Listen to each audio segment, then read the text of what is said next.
And by the time, certainly by the time I was at high school, which would have been at age 13 or 14, I was very much aware of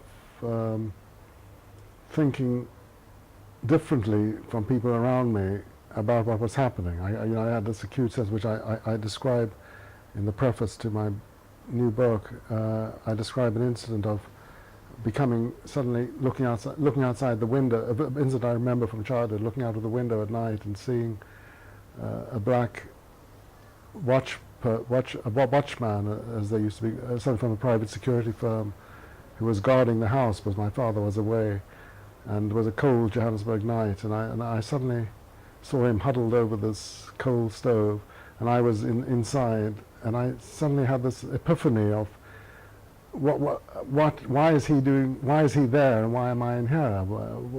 There seemed something inexplicable about this poor old man having to stand outside, and here I was inside in this warm bed.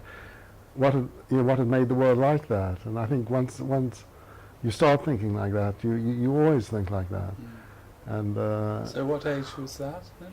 I find it hard to put an exact age. I'd say probably 13, 14 or something like that.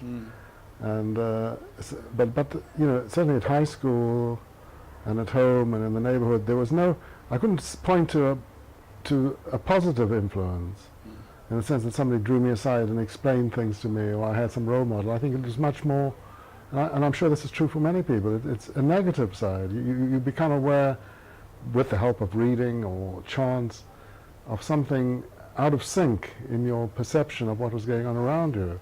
And I could never, I couldn't understand what I suppose would be called the order of things. It didn't make sense to me that as somebody, as I was 13 or 14, but I had this black servant who would call me master. And he was, 20, 30 years older than me and an adult, but we would call him a boy. And the house servant, the woman, we would call a girl.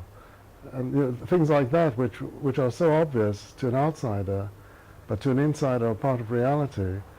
I can never explain why somebody who's an insider sees these things as curious. And very often my brother and I and my friends who grew up at the same time puzzle about this problem. We look back and we compare friends and family and school mates and influences, and we say, well, why did this person go one way and not the other? But I was always aware of that. I think from a very early age I was aware of the strangeness of the social order there, and things which were taken for granted